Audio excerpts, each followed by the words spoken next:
¿Qué tal?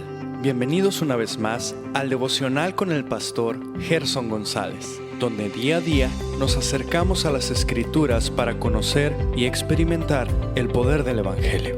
Deseamos que seas grandemente bendecido mientras escuchamos la palabra de Dios, porque la palabra de Dios no está presa. Comenzamos. Bienvenidos, Dios te bendiga esta mañana.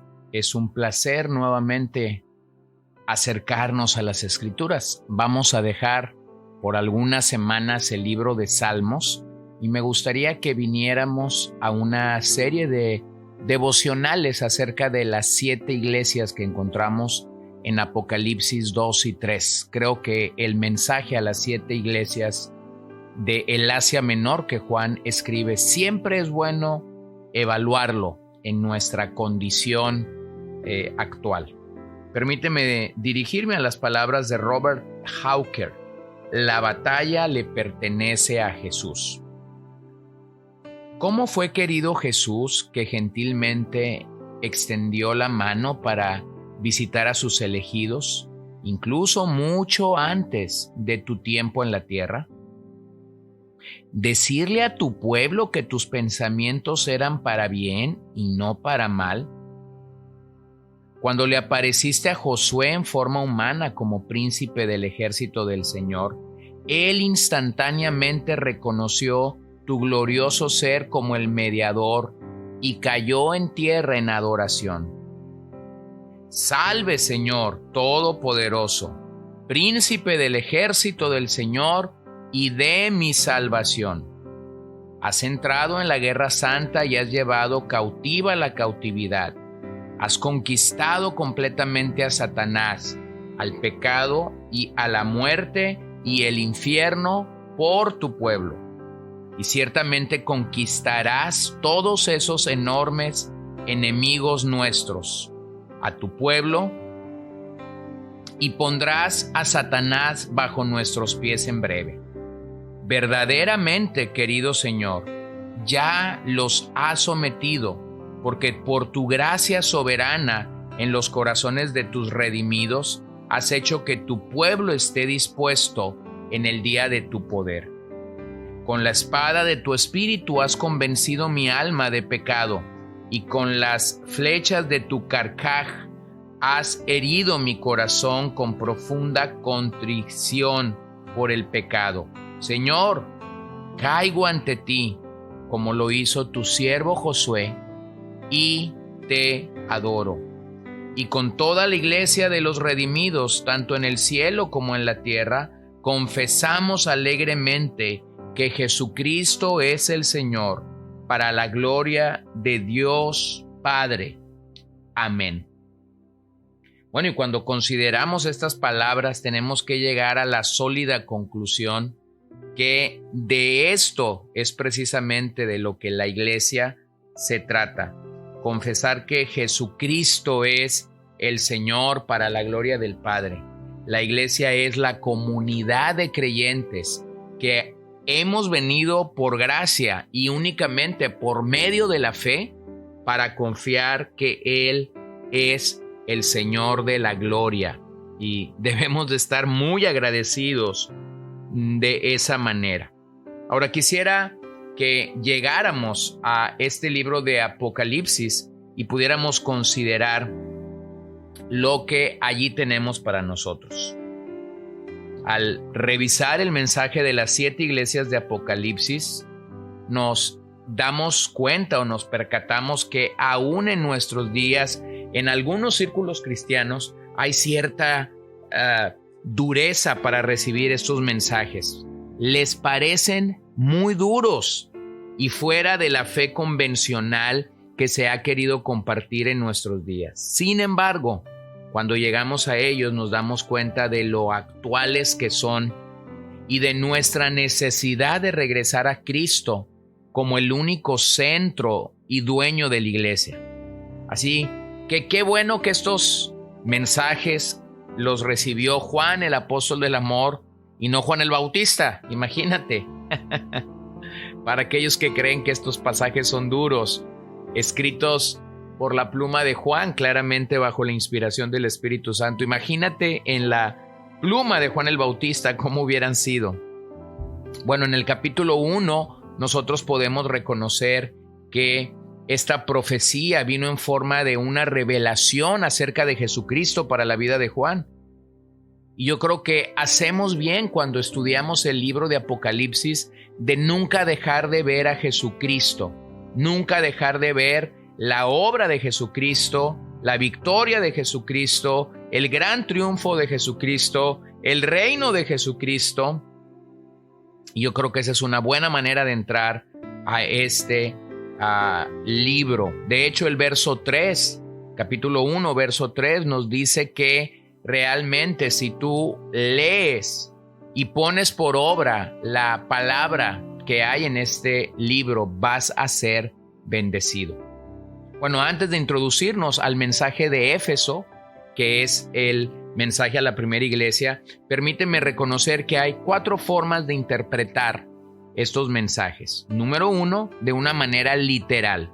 Es decir, estas iglesias existieron realmente en el tiempo que Juan estaba escribiendo y lógicamente anteriormente, antes de que Juan escribiera. Juan escribe entonces de manera literal acerca de las fortalezas y de las debilidades que estas iglesias en particular tenían. La segunda forma de leer estos mensajes es de forma espiritual, es decir, reconociendo que aquí hay un mensaje para todas las iglesias. Lo interesante es que cada iglesia tiene un concepto de sí mismo diferente al que Cristo tiene de ellas. Por ello, al estudiarla debemos examinar nuestros corazones con humildad el día de hoy. Número 3, de forma personal. Es decir, pueden ser un panorama completo de tu propia condición personal. Y número 4, podemos leer estas cartas de forma histórica, siendo un relato perfecto de la historia de la iglesia desde Jerusalén hasta nuestros días. De hecho, el orden que se sigue es un orden perfecto. Cada una de estas 7 iglesias tienen diferentes maneras de mostrarnos la plenitud de Cristo, la grandeza de Cristo, el por qué Cristo está interesado en su iglesia. Y podemos observar la perfección. Pablo escribe a 7 iglesias diferentes, mensajes específicos. Vemos que Jesús enseña 7 parábolas del reino en Mateo 13. Y de hecho, si las vamos leyendo, es interesante que podemos compararlas con estas 7 parábolas en el orden que Jesús las menciona. Juan escribe entonces estas cartas desde un exilio en la isla de Patmos. Se cree que la edad de Juan oscilaba entre 80 y 90 años. Había sido un fiel apóstol, un fiel maestro, por lo menos las últimas 6 décadas o los últimos 60 años de su vida. La revelación para él comienza en el capítulo 1, cuando ve al Cristo resucitado, aquel al que no conocía. Por ello dice que cayó como muerto. Bueno, en ese sentido, Juan había visto la crucifixión, había visto al Cristo resucitado, pero ahora en este estado de gloria, él no lo había visto. Jesús está parado, entonces la realidad de Juan es algo diferente a lo que él conocía de su maestro. Jesús estaba parado en el medio de los candeleros, lo cual significa que él está bien enterado y en control de lo que sucede en estas iglesias. Estos candeleros que Juan van representan las iglesias a la que él está por dar un mensaje. Así que cuando pensamos en la iglesia de Éfeso, me gustaría pensar acerca de la iglesia que dejó su primer amor. La iglesia que dejó su primer amor. Permíteme simplemente considerar el verso 1 en esta ocasión. Escribe el ángel de la iglesia en Éfeso, el que tiene las 7 estrellas en su diestra, el que anda en medio de los 7 candeleros de oro, dice. Bueno, aquí está. Éfeso significa amada o doncella escogida.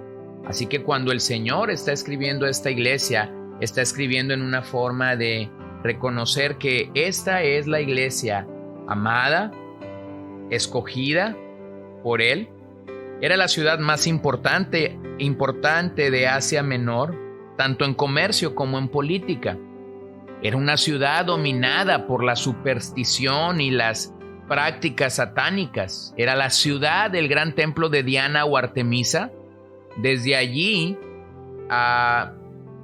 se proclamaba la adoración a Diana. De hecho, el templo a Diana era una de las 7 maravillas del mundo antiguo, un templo de 180 columnas.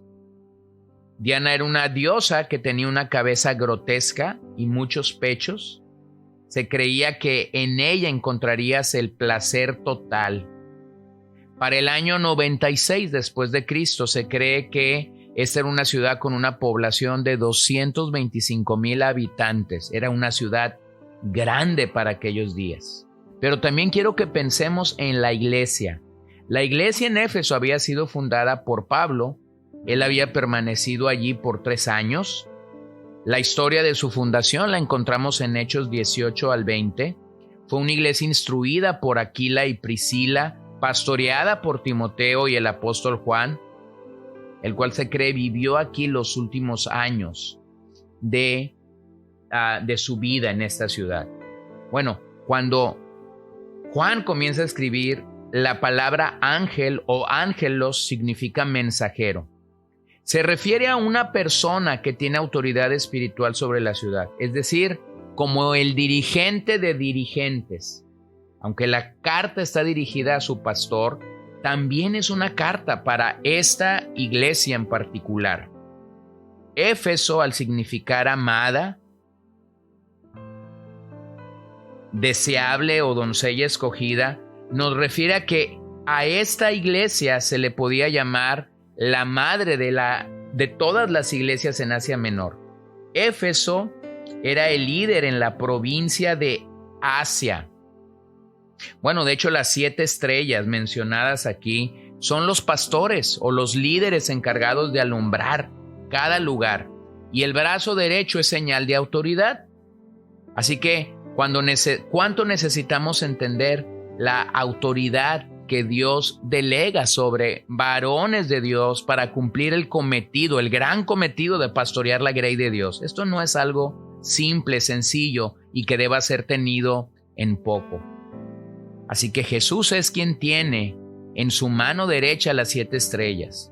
Es la mano protectora de Dios sobre sus llamados. No solo está encargado de ti, sino también Él está sobre nuestro custodio, nos está custodiando, nos está guardando. La palabra tener significa que Jesús detenta poder y autoridad final para proteger a los suyos, a sus siervos. No solo dice eso, sino dice que Él camina en medio de los 7 candeleros de oro. Los candeleros de oro son los miembros de la iglesia sobre las que posa constantemente el ojo de Jesús. La luz procede de Cristo pasa a sus siervos quienes difunden su palabra. Estos siervos no solo son portadores de esa luz, sino que debemos ser transmisores de ella. La transmitimos a la iglesia, la cual tiene que disipar la oscuridad que la rodea. Por lo tanto, querido amigo, querido hermano, querido oyente, al pensar en esta iglesia de Éfeso, tenemos que llegar a una breve conclusión esta mañana. Cristo es la figura central de la iglesia. Él se mueve vigilante y ejerce todo su control completo sobre nosotros. Por lo tanto, ¿cuánto necesitamos recordar que la iglesia solo le pertenece a quien la compró? Y por esa razón damos gracias esta mañana, porque hemos sido comprados a precio de sangre. ¿Y tú, acaso perteneces a esta gloriosa iglesia que tiene la seguridad de que el Señor nos custodia? Vamos a orar. Señor, gracias te damos esta mañana, porque podemos experimentar toda tu protección sobre nuestras vidas, porque podemos ver cómo tú nos hablas a través de este mensaje a la iglesia de Éfeso, de que tú tienes todo el control y de que tú gobiernas sobre tu pueblo para tu gloria. Así que ayúdanos a venir rendidos a ti. En tu nombre oramos esta mañana y en tu nombre pedimos tu bendición. Gracias, en el nombre de Jesús oramos. Amén. El Señor te bendiga en este día. Gracias por acompañarnos el día de hoy. No olvides compartir este devocional con todos tus conocidos y recuerda que puedes seguirnos en Podbean, Spotify y Facebook como CCBN Los Mochis para que puedas escuchar todos los mensajes, los devocionales y también seguir nuestras transmisiones en vivo. Esperamos que nos acompañes el día de mañana. Que el Señor te bendiga.